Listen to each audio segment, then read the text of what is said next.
The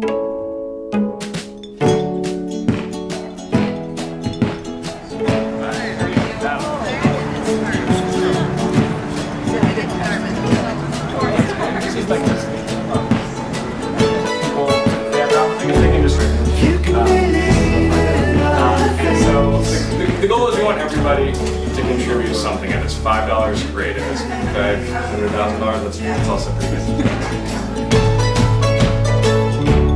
You can rely on all the times you've been lied to. You can rely on me.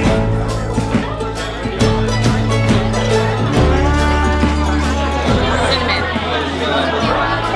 It's a trick cinnamon because it doesn't look like cinnamon on the outside.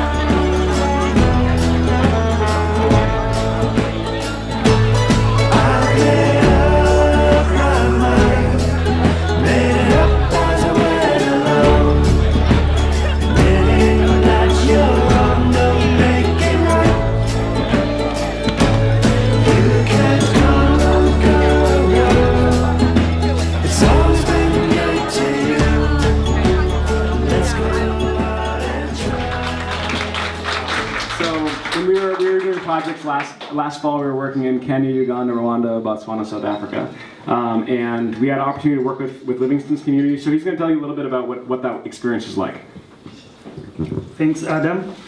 Greetings to everyone from Uganda. Because the biggest percentage of the country, people live below poverty line, they don't appreciate the food they have. They think what they don't have is the best. They may not have all the other things, but they have the best food. And with the best food they grow, they can live a better life, have the kids healthy, but some of them could not get the message. Then I learned about cookbook. From that workshop, people changed their look, the way they were looking at food. They realized that the food we grow in the village is the best food they can feed on and live a better life. So there's no way they can live on $1 a day, but they can live on more than $1 by the food they get from their garden and cooking it in the right way. And I appreciate Adam and Lisa and all of you for the support you've given this organization to reach out to the world. From that workshop, believe me, we have now people eating well in my village, which wasn't the case. The way the workshop was organized, she didn't have things to do with meat and all those animal foods. And when we brought the food back, people were saying, but how are we going to have a party without meat and without cooking oil? Because people are used to that. We prepared this big meal, people had the food, and from there, people started appreciating that you can have food without animal fat, without frying it, and you'll have best meals you can ever have. I again thank you for all the efforts to support a good cause of cookbook, which is going to be a big step forward to our people living a good life. Thank you.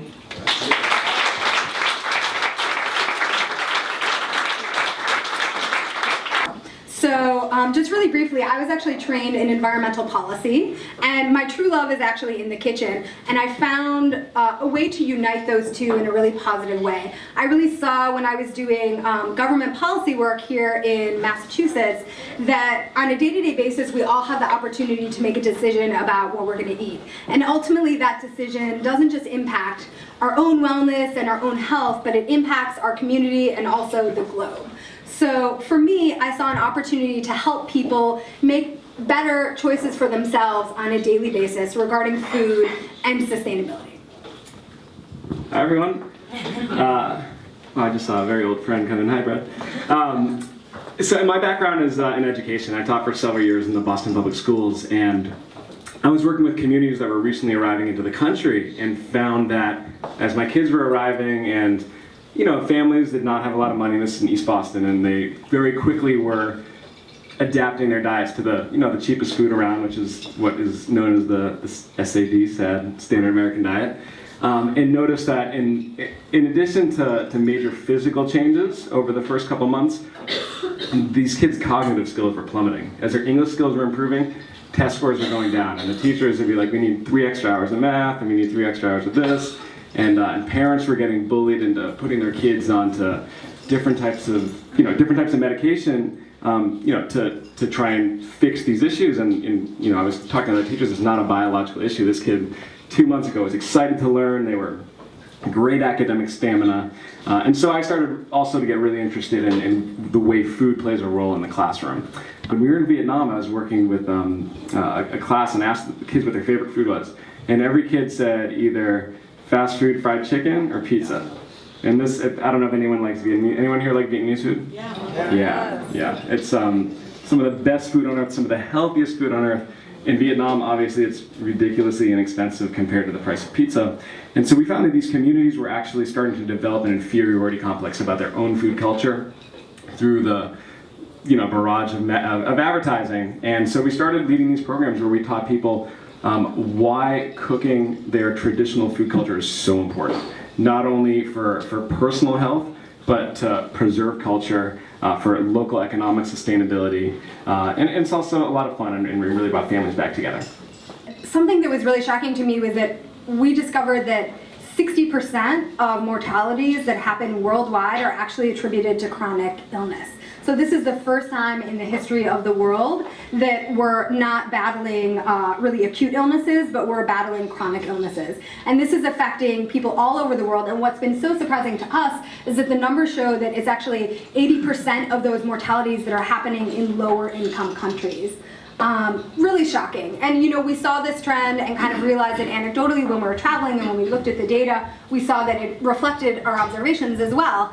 And even more shocking is that the countries that are most at risk for illnesses like diabetes happen to be countries that we don't really associate with that illness. So India, Indonesia, China, Brazil, a lot of countries that are, kind of realizing this double burden of disease, chronic diseases on the one hand and acute illness on the other hand. And so we saw a really unique opportunity to not only contribute to folks working in the United States on these issues, but to also help people internationally. So the way that we actually run our programs is through an online training program on one side and on-site training programs on the other side. Online, we train mostly folks that are in the US, so we're able to reach people in Alaska, in Alabama, in Harlem, in Los Angeles through this online training program. They're health corps volunteers, they're doctors, nurses, educators, even chefs as well, which is really exciting. And then we're trying to rope Dave into participating. And then on site, we actually travel to places that might not have the internet access or the bandwidth to participate in online training. So we have the opportunity to work with communities on the ground in a lot of different places. And that's how we were able to really leverage our skills to reach the most people, and also to kind of build this growing global network of local leaders. So we're here tonight to support the work that we're doing, and to be able to train more local leaders and communities. We have 300 local leaders worldwide, 175 of whom are working in the United States, leading projects in their own communities. And what I want people to think about tonight is how many people here have been either someone that they know has been affected by chronic disease, whether that's heart disease, cancer, diabetes, obesity. And anyone in this room? So many people. And these diseases, diabetes, for example, takes an average of 15 years off of your life. And I want you to think a little bit about what's the value of that 15 years in a brother or a child or a sister or a friend from high school. What's the value for you? And I want you to think about the communities that we're able to reach. They don't get this information. When they go on Facebook, they don't see eat more kale, or they don't see information about your local farmer's market. They're seeing fast food advertisements, they're seeing processed food advertisements. They have no idea what they should be eating. And people are suffering unimaginably, and they don't have the healthcare resources to be able to combat these diseases. So I really hope that you think about that tonight, and think about the value of a young woman that we worked with in South Africa, incredibly obese, thought that eating processed chips and French fries was the healthiest thing because that's what's advertised to her. Or we work with a group of young women rescued from human trafficking in South India and convinced that one day she'll be able to save up enough money to buy pizza. You know, that's what it means to be successful, is to be able to eat pizza, when South India has some of the most incredible food on earth. So I want to leave you with that. We need your support for these programs to continue. These programs don't happen, you know, without your support. We are running all over the country and all over the world doing these programs, but they're supported by individuals, people like you in this room. Over 80% of our funding has come from individual donations. So thank you so much for coming out in support of the Cocoa Project tonight. And I want to pass the mic on to Emily for a moment. But I hope everyone has a great evening. Make sure you do a food culture recipe and play some of these games. There's great silent auction items and, of course, incredible food and beverages all over the place. Thank you. And I can tell you that there are a lot of great people, nobody as great as Adam and Alyssa, of course, who are doing great work, and they can do more if they have funding. And the thing about Adam and Alyssa that just blows me away every day is that they've done this on couches, on people's floors, in a tent in Kenya getting attacked by a hippo. I cannot make this up. These guys have dedicated their lives over the past few years to this, and it's amazing. Imagine if there were 10 of them who could do this work. Our funding, every dollar, allows them to do more. I'm gonna say peace, love, and chow, and you guys all say chow, love, peace. Okay? Peace, love, and chow. Chow, love, peace. Thank you guys so much. We're so appreciative of your support. Come up and talk to us and ask questions.